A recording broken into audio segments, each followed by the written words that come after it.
I'm very pleased that Jennifer Smith will be our speaker. We talked to her over a year ago, and my introduction with her was, many of you know, I have purchased a lot of green folders through the years. Hundreds of green folders. Hundreds of green folders. And I always got them at S&T Supply, and recently they were purchased by Jennifer's firm. But in the course of going to her firm, I witnessed and picked up from the firm their culture book. And it's a book about culture. It's a fantastic book about, you know, the core values of what makes her company tick. Now, she has established herself as a very rising leader in her own right, one of the fastest growing companies that she leads, obviously, and she has been recognized in many quarters through her, because of her leadership, her exceptional leadership in leading a women firm. So we're a little bit behind on schedule here, but hopefully you can cram it in here and tell us about culture. It's been said that culture trumps strategy. And if you look at a matrix of leadership, two things are very, very key. The strategies of what you have in your organization and the culture within the organization. And the people that study organizations say that culture trumps strategy. So Jennifer is an expert on culture, and she'll share about the values that she projects within her company. Let's give her a warm welcome, Jennifer Smith. Thank you. Do a good job. We got stuff all over it. Well, the other exciting thing that I noticed is you print a lot of paper, right? There was lots of handouts. You guys are keeping me alive. This is fantastic. I love it. I love it. Okay, I think that I do not have a clicker, so you're gonna have to bear with me a little bit if I can figure this out. Okay, I have a question to start off with you. How many decisions do you think you make in a day? Anybody guess? Too many, that's a good answer. Okay, give me a guess. 10,000.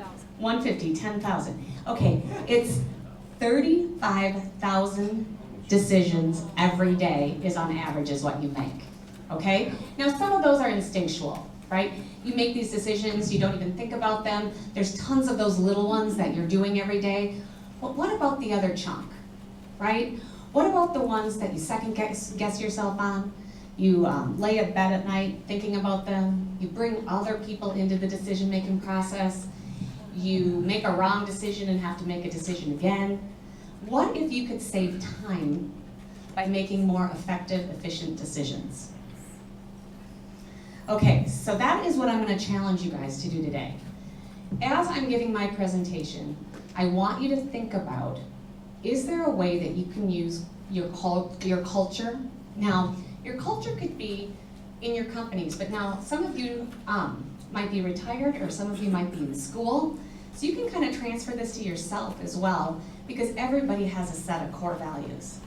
So today I'm going to talk about our culture and our values and how we make decisions more effective and efficiently with more confidence. And hopefully you guys can pick up some tips along the way.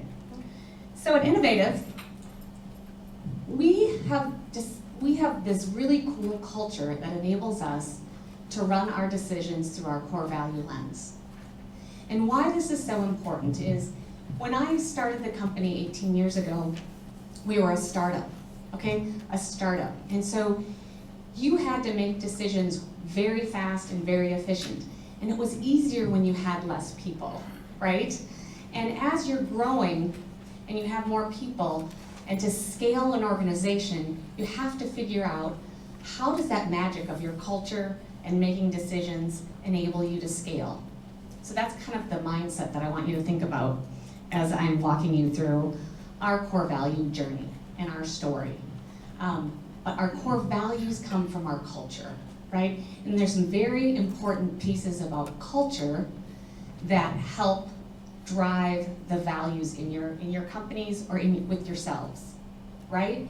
And so first, let's talk about, there's some very important pieces of culture, but I'm going to define culture first. And how I define culture, I've been in big corporations. I'm an entrepreneur, so I've started a couple companies, and my company today serves 10,000 customers, so I've been in a lot of businesses. And when I look at cultures in different businesses, I kind of see them in two ways, very distinct ways. You either have a very intentional, purposeful culture that's kind of self-driven with the people in the organization, or it's more of a dictatorial culture where there's a lot of hierarchy and structure. So one's not better than another, but you do have to realize what type of culture you're in and how then you can make those decisions. So I just wanted to set that framework. At Innovative, we have a very intentional culture. And again, I had the privilege of starting my own company, so I could be very intentional about that culture. And with that, our culture, I kind of describe it as there's an imaginary line. And people know the values and our subsets, and when they go below the line, people know it, and they usually self-select out. So the peer group identifies when somebody goes below that line. So for our company, we very rarely have to fire anyone because they usually self-select out. And as we were scaling and growing, we didn't have layers and layers of management because we had this type of very intentional culture. So, what's an important part about culture? Your purpose. How excited was I when you guys handed out a purpose sheet, right? This organization has been in existence for how long? 2 years, and then the Optimist Club as a whole for over 100 years. But they have a clear purpose, right? That says a lot. If you don't have a clear purpose and your people that are working for you don't understand how they contribute to that purpose, the culture falls apart. So at Innovative today, our purpose is to inspire people to love what they do and who they do it with. Okay, my purpose has changed several times in 18 years. My very first purpose statement, we called it a vision statement back then, was to be the #1 office products company in Minnesota in 10 years. So that means I had to go from 0 to 50 million in 10 years. And we did it in 9.5. So I was really excited to get that, but once we made that vision, then we went on to the next vision. And so, but it's very important to understand your purpose and how you contribute to it. And when you do that as a leader, you have a very distinct culture and everybody knows what they're working towards. Okay, we also have a set of brand promises. So I think it's very important to have the core values, your purpose statement, and our brand promise. We did extensive research with our customers, our employees, and our vendors to understand the pain points of our customers. And these 3 things just absolutely shot up above everything else. And so our brand promise to our customers is that they can expect response, expect reduction, and expect relief when they sign up with a program with our company. Now, when we're making decisions, it's either going through a core value lens or a brand promise lens. Did we live up to our expectations? And when we have these pieces as a guideline, it really speeds up the process of enabling us and empowering our people to make the right decisions. So for example, expect response. For me, my competition is like an Office Max, an Amazon, a Staples. And the biggest complaint of customers is they aren't getting that real response time. If a customer has a pain, they want to talk to a live person, they want to get their issue solved, they want to know where their order is, when it's going to come, or if it was wrong, when is it going to be fixed. And so for us, expect response is something we live and we breathe, as an example. Now, the core values. This is kind of interesting too. So when I started out, we always had these values that we lived by, but I didn't name them, right? 18 years ago, core values weren't as popular, or in the buzzword culture wasn't as popular as it is today. So I must have read a business book or gone to a seminar, did something where I had to name these core values and I had to have 10. For some reason in my mind I had to have 10. So my very first employee and I, we sat in a marketing room and we decided to come up with these amazing 10 core values. We put them in our proposals. I think we put them in the bathroom wall. We put them everywhere, right? But no one really lived and breathed them because I didn't involve the organization in coming up and naming these values. And my lesson to you here is our core values have changed 3 times in 18 years. So it's okay if all of a sudden you don't feel that the core values are relevant anymore. It's okay to change them. You know, sometimes as leaders, we feel like we have to stick to what we put out there and we have to commit to it. If it's not working, go ahead and change it. So today, we have 7 core values. And what I thought I would do is kind of tell you a story about each of our core values and show you how we've used them to make decisions faster, more efficient, and with more confidence, or how we've been building our culture around these core values, which enables us to also make more informed decisions. Okay, this is one of my favorite core values. All the core values are my favorite, but okay, this one is really fun. It's inspire smiles, okay? And this example is, we have a very high retention rate of our employees. But in this category of the delivery driver, we were struggling a couple years back. And they're the brand ambassador for our entire face of our company. It's a differentiator. This is a key role. They're seeing our customers every single day. And we were having turnover, which is horrible, right? And so when we looked at our processes and we decided to put the core values into our interview process, okay? And one of the questions that you ask a driver is, how have you inspired smiles? They look at you and they either light up and they tell you about an experience that they've had with an end consumer, you know, or even a family member, anything. If they get passion out of inspiring smiles, they'll tell you a wonderful story. Or you'll have a delivery driver applicant and they'll look at you and they'll be like, lady, what are you talking about, inspire smiles? That is the dumbest question I've ever heard. And then you know clearly they're not the right fit for your culture, for the customer and consumer, experience, the whole thing. So it immediately cut 5 steps out of a process and we have a higher retention rate. So with that one asset of asking that one question, inspire smiles, it made such a huge difference. Okay, the next core value, be honest and humble. Now I'm going to go to the other side of the fence, and I use this when firing an employee. This was really hard for me, especially when we started. Again, it was a startup company. I interviewed every single person. So if they didn't work out, I took it really personally. So I can't tell you how many chances I would give people if they didn't self-select out, because I constantly thought it could still work, right? So I didn't learn fast enough. It's, you take a long time to hire and fast to fire, right? Well, I wasn't one of my strong suits at all. And so what happened here is we also started to run through these kinds of situations through our core value lens. So if something happened that went wrong with an employee and you needed to make a decision, this one was really clear. It was a pretty high level person in my organization, and they hadn't told the truth, right? They hadn't been honest. I ran it through the lens, brought them in, said this isn't not our core values. They totally got it, and we parted ways.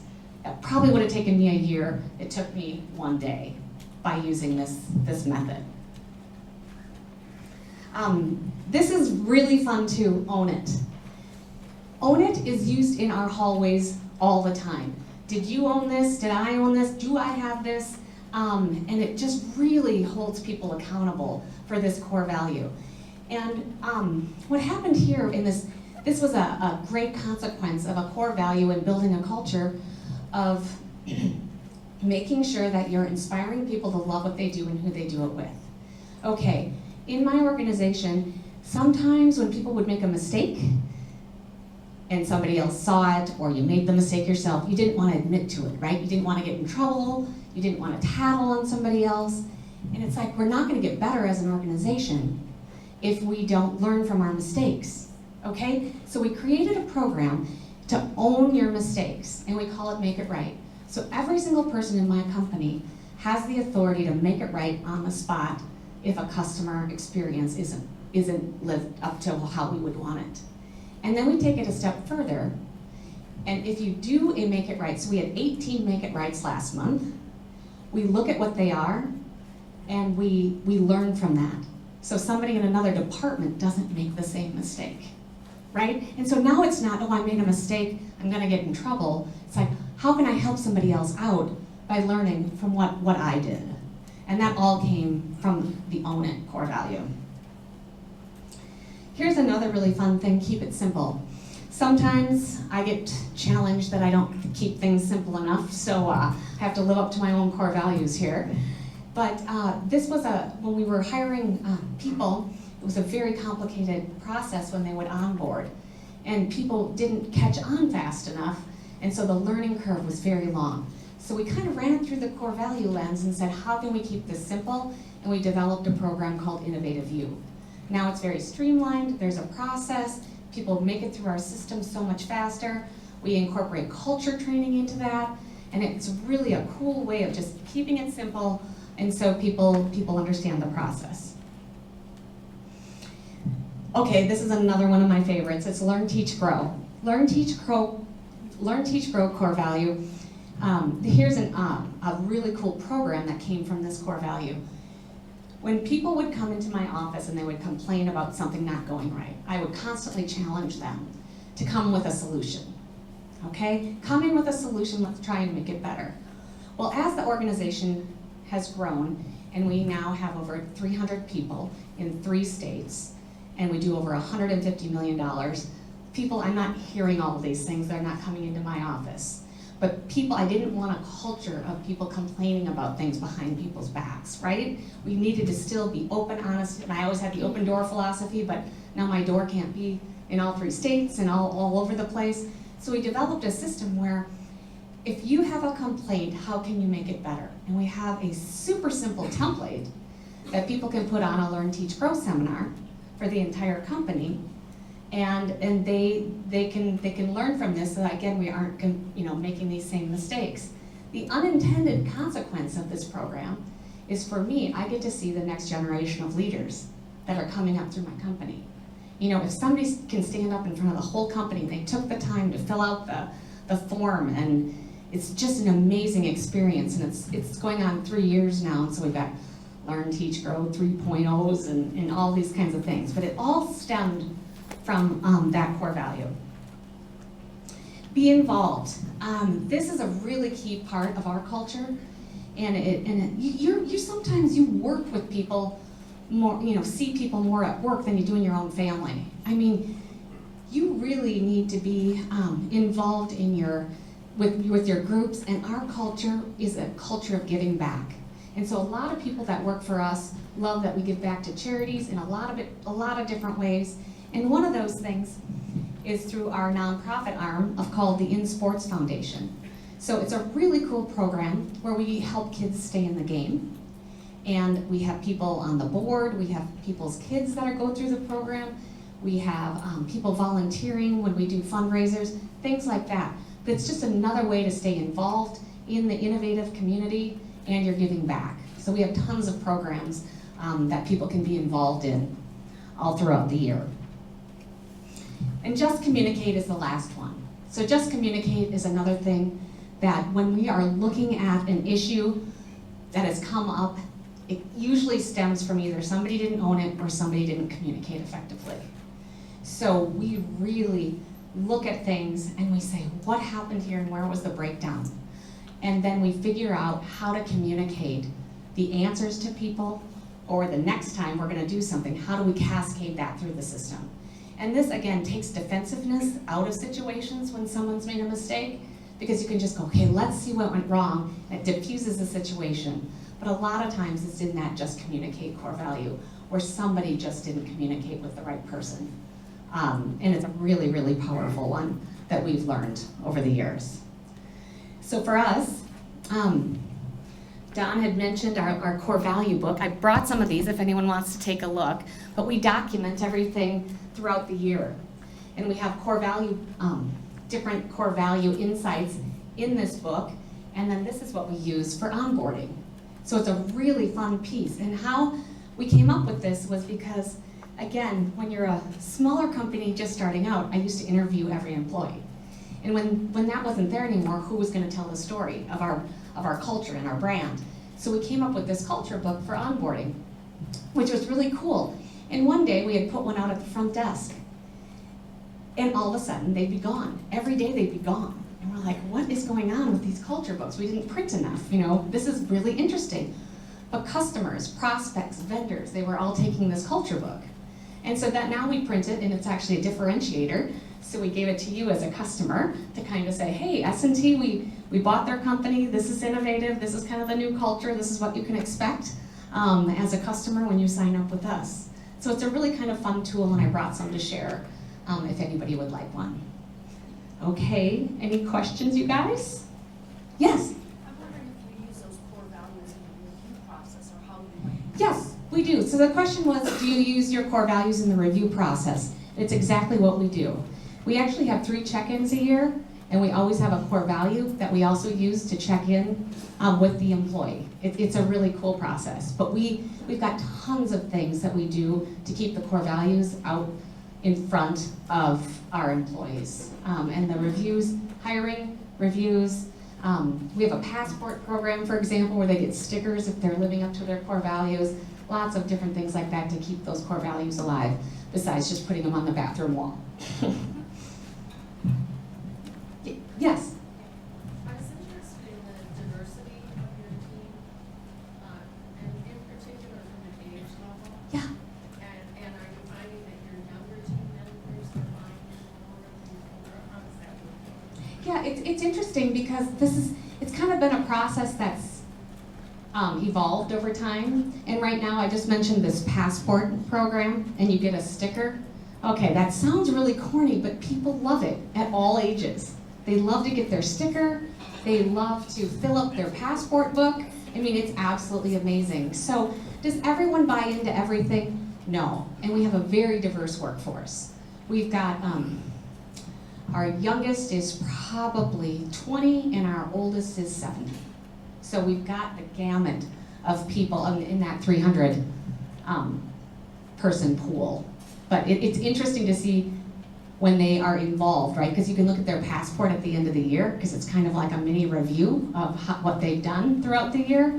And you can see if somebody doesn't have it be involved stickers, they might not be doing as well as some other employees. So then you try and get them engaged. What are you excited about? Do you want to join the care committee? Do you want this? Do you want that? We have a much higher turnover, for example, it relates to that be involved. But it gives us a snapshot to see, in how an employee is doing just by looking at this passport. Yes? I really love the idea of the learn, teach, grow, and you started out by talking about someone as a complaint. So how did, could you share with me again, relate, so if someone has a complaint about something in the company, they would teach? Yeah, so how that works is, I'll give you a real example of a learn, teach, grow situation where technology is changing very fast, and we have a very diverse workforce in the age demographic. And so sometimes the older generation isn't picking up on like Microsoft Teams, okay? So that's a newer thing, and you have to know how to do it, and you have to be able to communicate with other people in other offices. Sometimes they have to ask time and time and time again for help setting this up, for example. So then the person in the IT department says, okay, I've had enough. This is my 10th time I've had to teach these people how to get into this technology application. I'm gonna do a learn, teach, grow. I'm gonna set it up very plainly of how to do this, and then they go to their manager and we decide which blocks of people should go to that learn, teach, grow. So it can be voluntary because you might want to learn more about a certain subject, but if we're trying to solve a problem, there's some people that it might be mandatory that they have to take the session. And then they have to take a quiz after, and then they get one of these really fun stickers and they fill up their passport. See how it all works, it all comes back around. But it makes us a much more effective, efficient organization, and I wouldn't have been able to scale as fast as I have if if I didn't have some of these things in place? Great question. Yes? What are you doing or reading or participating in that keeps you inspired in turn? Oh, I love to learn. So I'm in a couple different groups that really inspire me. I'm in the WPO C200 and the WBENC, which is the Women Business Entrepreneur Council, and they all have programs where you can learn. So there's mentorship programs, there's seminars, there's different ways of learning, and once I go through some of these classes, that's what we bring back, and then I teach to the rest of the company when I find a good tidbit. Yes? So my name's Calvert Dahlman. I actually went to school with your daughter and your son. Your son played hockey and I was in varsity class with your daughter. So what kind of, I mean, she looked up to you you guys talked about your business class, but Oh, I love that. See, you never know that as a parent. This is my lucky day. I love it. so I was just gonna ask, like, were there people that you looked up to help start your path on the business and moving on, like, up in there? Absolutely. In fact, my father owned an office products company, and so I kind of grew up in the business. I was absolutely never going to sell toilet paper and pens and paper, clips and all of that. This did not excite me at all. I actually graduated from college and was a buyer at Dayton Hudson Marshall Fields. For those of you who remember those, I was a shoe buyer. It was my dream. I loved it. But my mother got terribly ill. And so my dad had this business. It was a very small business, and I had to help my family out. So I actually, my dad had sold most of the business, but I bought it back and ran that company. Sold it to what's now Staples, kind of funny. Did another medical manufacturing lift company in between, Innovative Office Solutions. But my dad was my inspiration. What's your experience with the Optimist organization, speaking of your dad? Yeah, my dad was an optimist. So as a young girl, I remember him going to Optimist meetings, and he used to have some plaques. I remember he must have won something and won an Optimist plaque, and I remember he always had that hung up. And I was actually a award winner of an essay that I wrote a long time ago, and I hadn't thought about it until today. So it was really fun. So it was hey, it set my foundation. So the work that you guys are doing here, it just warmed my heart today to hear your guys' essays. You were incredible, and you have great core values, you two, that are right there that you can really live by. So it's really cool. Yes? I love when you talk about your culture, and I'm wondering about your brand, the name Innovative. If you can tell us about the name, if it has a story to it, how did you? Sure. So the question is, tell us a little bit about your brand and how you got the name Innovative. And so again, this was a startup company. I was recruiting people to join me. We all sat in a room just like this at a restaurant, and we brainstormed on names. Okay? And why we picked Innovative Office Solutions was because we had the vision 18 years ago that it was going to be something way more than just office products. So typically, somebody like S&T Office Products, you had office products or office supplies in your name if you were an office products provider. And so we picked Innovative Office Solutions because we knew that we were going to be doing something different than selling a commodity product. And if you look back 18 years ago, our business is so drastically changed because everything we do is affected by the decline of one item. Now, it doesn't really look that way today, but it's paper, just to let you know. Paper is declining, and it affects everything we do. Because if you don't use paper, you don't use toner. That's usually 50% of an office products dealer's revenue, right? It's going like this. People are working from home, they're changing the way that they work, they're using technology. If you don't use paper, you don't use toner, you don't use a pen, you don't use a stapler, you don't use a file cabinet. Everything that we do is affected by that. So thank goodness we had the foresight to put solutions in our name. Now we have 6 different categories or divisions that we sell to make offices more productive. And it's very much trending to selling solutions over products, so the mix is switching. So we were really happy with our brand, so we've stayed with our brand over the years and haven't had to rebrand because it's still relevant. Yeah. In our high school leadership and training program, we've been dealing with failing forward. And how we describe it is the difference between average people and achieving people is their perception of and response to failure. What has been some of your, in this process of you shifting culture, what are some areas where you felt like you failed, and that you've had to deal with failing forward, and how have you done that? What and how have you? Yeah, that's a great question. The question's around failure and how you deal with failing forward. And I don't look at things as failures. If something happens and it's not the way that we want it to be, we have to learn from that, right? And so my leadership team, we call them rocks, goals, whatever you want to call it. They can fail, but if they tried something and it didn't succeed, they're not going to get penalized, right? And so that's kind of how we always look at it. It's like, if we're trying things, our name is innovative. We try things all the time, and it doesn't work always, right? And it's okay. We might put something back up on the parking lot. I tried to sell coffee in break room 3 times in 18 years. Way ahead of the trend curve, didn't have the right people in the right seats.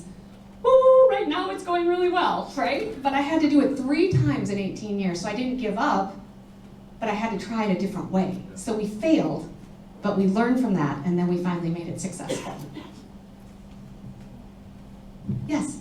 What's the geographical reach of your In Sports Foundation? So that, we go to 3 states. So we're in South Dakota, North Dakota, and Minnesota. So that's the reach of the In Sports program. Yes? Curious if you've thought about a value that's missing that maybe is on the horizon that you're thinking about, or maybe if not that, like which of your values is like challenged the most? Right, so it's really interesting because we have this process. So right now my values are really healthy, but they always haven't been, right? So my real measure is, are people actually, if you're around the water cooler or the hallway or however you want to say it, are people living and breathing these things? Are you hearing them out loud, right? Is their passport filled up? Like, so if a whole section isn't filled up with Inspire Smiles or something, then it's not clicking. So that's kind of our measure. Right now they're all going really well. But that's the way that I'll be able to tell as a leader if something isn't clicking, if people are struggling, and we're not hearing it, through and through. Or maybe our interview process, right? If all of a sudden we're interviewing and people just aren't getting the question, it's probably not relevant anymore. Yes? I statistic once recently that 82% of people hate going to work. Have you heard anything about that? I haven't, I hope not. God, then you guys are in the wrong job. You can come work for me. 82% seems, very high. I haven't heard that statistic. Again, I feel very fortunate, and one of our measures is we've been named to the top 100 places to work 7 years in a row.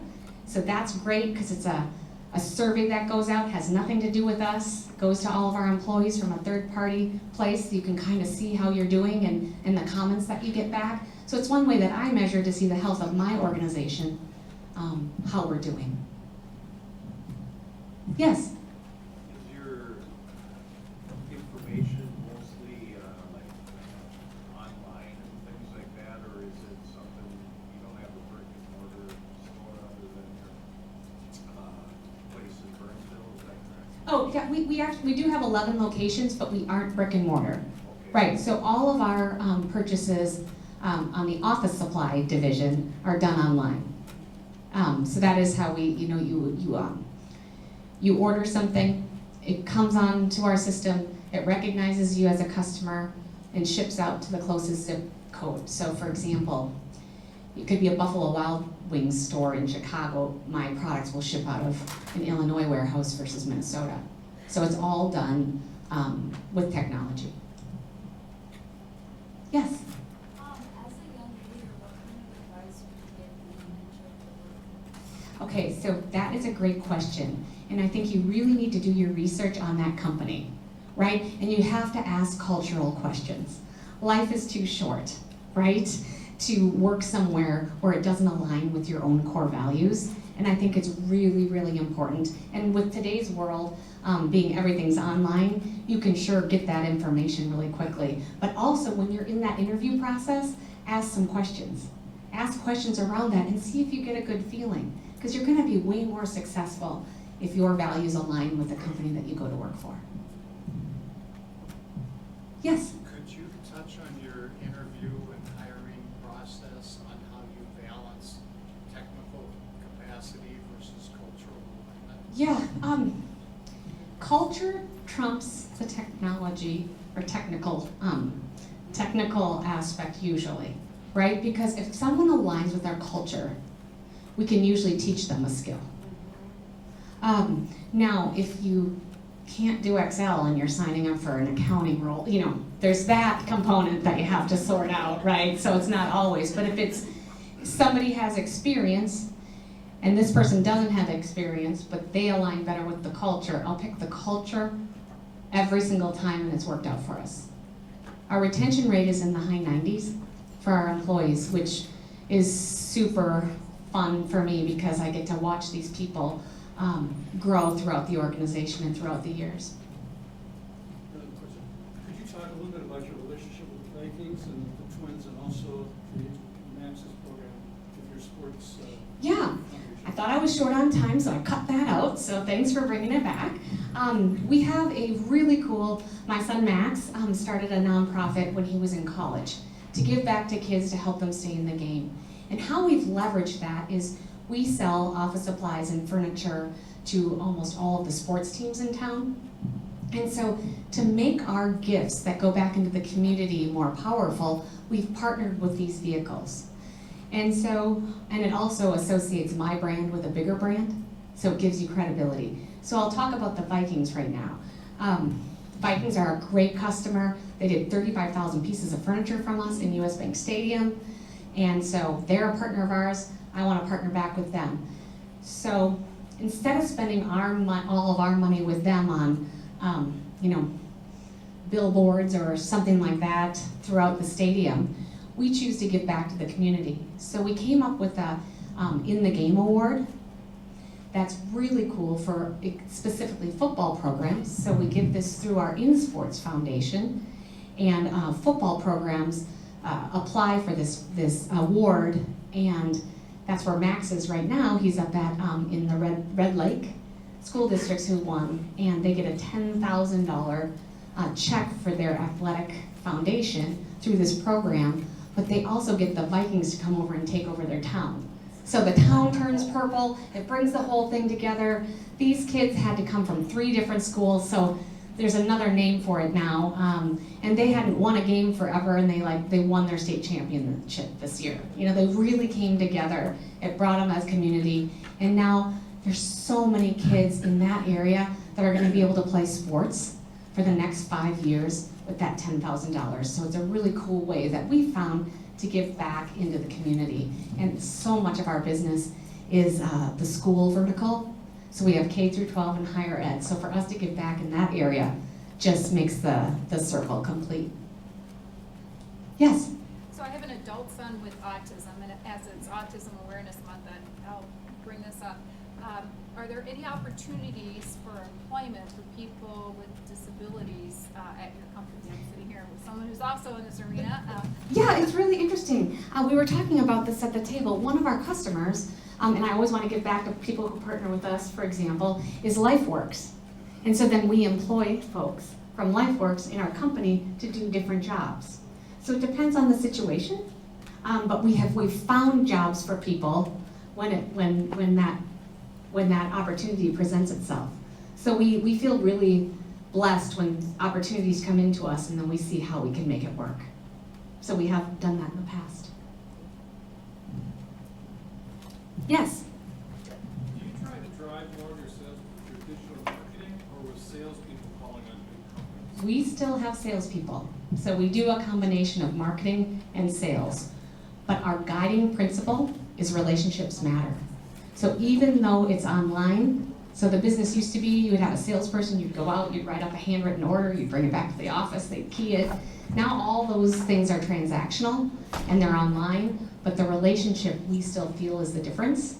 So we have relationship managers that are actually sales, people that go and make the connections in businesses to sign up with our company. Yes? You Yeah, traction. It's traction? Yeah. System, okay. Yeah, we've used that for years. Okay, So we kind of have tweaked it and made it our own a little bit, but it works for us. yeah. Yeah. Okay, well, thank you guys so much.